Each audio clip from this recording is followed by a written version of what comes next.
Hi friends, welcome to Madhu smart kitchen.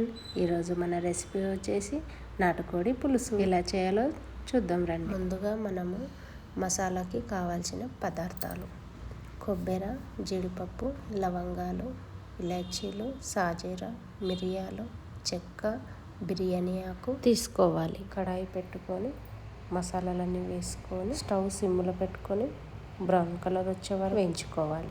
వేయించుకున్నాక తీసి పక్కన పెట్టుకొని చల్లారాక మిక్సీ పట్టుకోవాలి. నాటుకోడిని సాల్ట్, పసుపు వేసుకొని కడిగి పక్కన పెట్టుకోవాలి. కుక్కర్లో చేసుకుంటేనే పీసెస్ మంచిగా ఉడుకుతాయండి, అలాగే టేస్ట్ బాగా వస్తుంది. 3 స్పూన్స్ ఆయిల్ వేసుకోవాలి. 3 ఉల్లిపాయలు మీడియం సైజు సన్నగా కట్ చేసుకోవాలి. అలాగే 2 పచ్చిమిర్చి కట్ చేసుకోవాలి. నూనె వేడెక్కాక ఉల్లిపాయ, పచ్చిమిర్చి వేసుకోవాలి. బ్రౌన్ కలర్ వచ్చే వరకు వేయించుకోవాలి. బ్రౌన్ కలర్ వచ్చాక అల్లం వెల్లుల్లి పేస్ట్, సాల్ట్, పసుపు తగినంత వేసుకోవాలి. అల్లం వెల్లుల్లి పేస్ట్ ఫ్రెష్ వేసుకోవాలి. టేస్ట్ చాలా బాగా వస్తుంది. మనం కడిగి పెట్టుకున్న చికెన్ ని వేసుకోవాలి. వేసుకున్నాక బాగా కలుపుకోవాలి.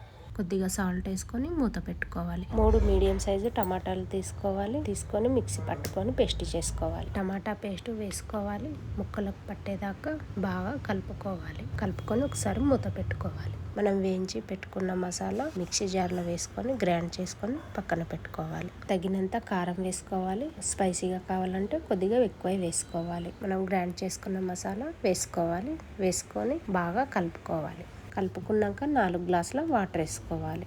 వాటర్ వేసుకున్నాక ఒకసారి కలుపుకోవాలి. కొత్తిమీర వేసుకోవాలి. కుక్కర్ మూత పెట్టుకోవాలి. 5 విజిల్స్ వచ్చే వరకు హైలో పెట్టుకోవాలి. 5 విజిల్స్ వచ్చాక మన నాటుకోడి పులుసు రెడీ. రాగి సంకటితో తింటే చాలా బాగుంటుంది. ఒక్కసారి ఇలా ట్రై చేయండి, టేస్ట్ చాలా బాగుంటుంది. రెసిపీ నచ్చితే లైక్, షేర్, సబ్స్క్రైబ్ చేసుకోండి.